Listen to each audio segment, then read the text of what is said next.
अस्सलाम वालेकुम स्टूडेंट्स। तो कैसे हैं आप? उम्मीद करते हैं कि आप लोग बिल्कुल ठीक होंगे।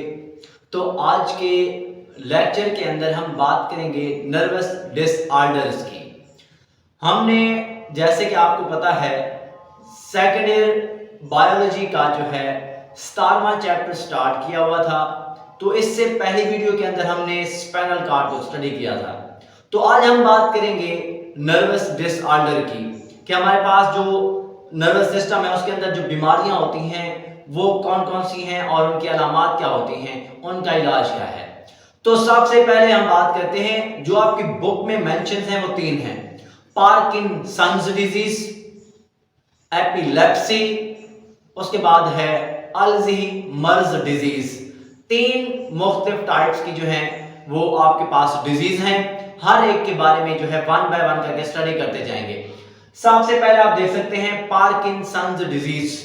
इसकी सिम्टम्स, इसकी कैरेक्टरिस्टिक्स, इसकी खुसूसियात, किस बीमारी में होता क्या है, कैसे पता चलेगा ये बीमारी है।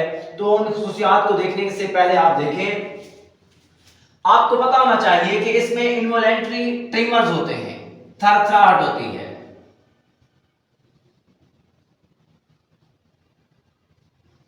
आप जब खाना खा रहे होंगे, जब आप पानी पी रहे होंगे तो हाथ जो है वो ऐसे कांपना स्टार्ट कर देता है। तो उसको हम कहते हैं इनवॉलेंटरी ट्रिमर्स। आपके शऊर में नहीं होता। तो ये किस चीज की अलामत है? पार्किंसन डिजीज की।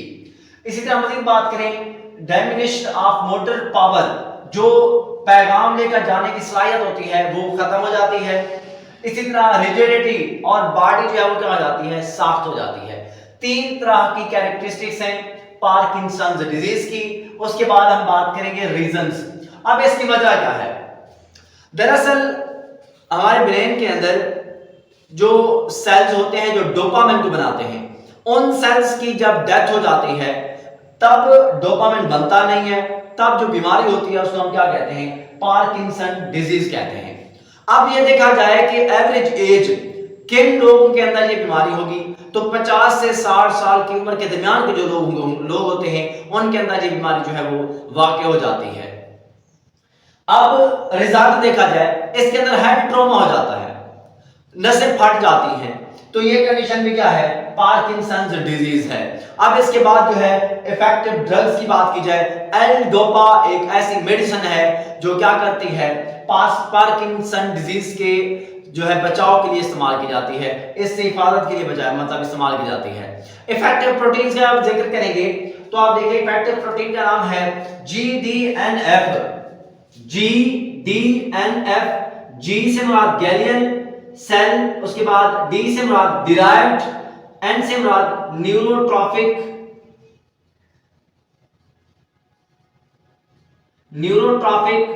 और F से मुराद फैक्टर। ये जो आपके पास GDNF है ये एक प्रोटीन है जो क्या करती है? बूस्ट अप करती है।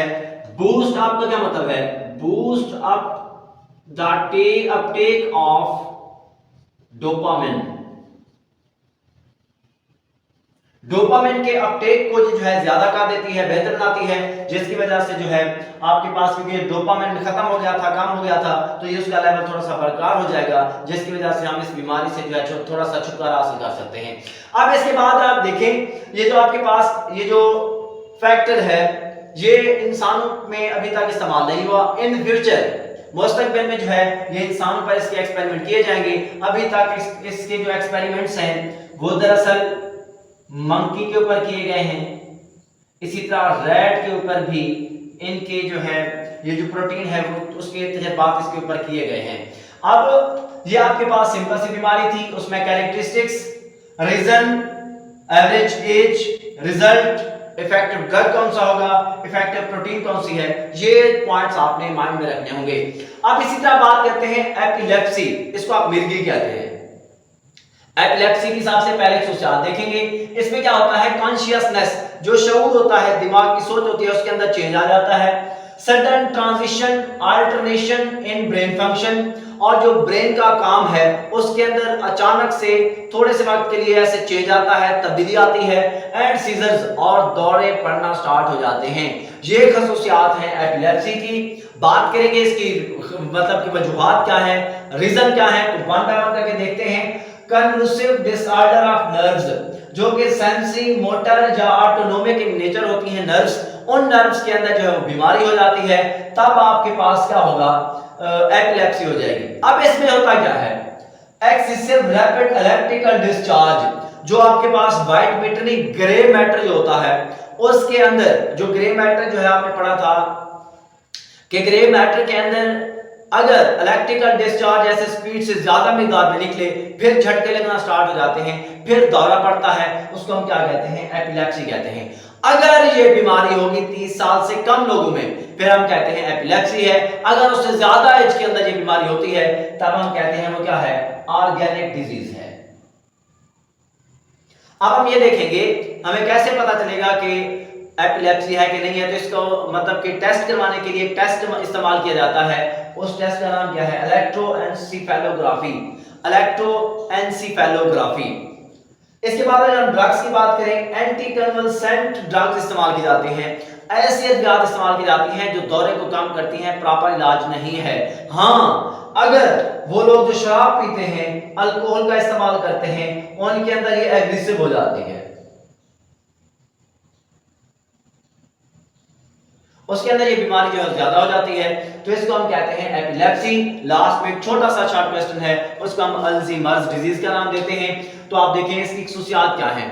डिक्लाइन इन ब्रेन फंक्शन, जो दिमाग के काम करने की सलाहियत हो जाती है, सलाहियत होती है वो कम हो जाती है। It is just like memory loss, ये मेमोरी लॉस की तरह की होती है, इसको हम डेमेंशिया भी कहते हैं, याददाश्त खत्म हो जाती है। अब अगर बात करें किसने इसका डिस्कवर किया था, 1907 के अंदर अल्जाइमर नामी एक साइंसदान ने जो है इसको डिस्कवर किया था। उसके बाद अगर देखा जाए इसकी रीजन क्या हो सकती है, तो अगर आपकी बॉडी के अंदर एल्यूमिनियम लेवल बढ़ेगा, एल्यूमिनियम लेवल, तब ये बीमारी हो सकती है। इसके अलावा एज के साथ साथ मेमोरी लॉस का जो है ये जो अलामात होती हैं ये भी नजर आना शुरू हो जाती हैं। तो ये आपके पास आसान और छोटा सा टॉपिक था जिसको हमने किस चीज का नाम दिया हुआ है, नर्वस डिसऑर्डर्स। आई होप आपको समझ आ गया होगा। तो नेक्स्ट वीडियो में मिलते हैं। अल्लाह हाफिज।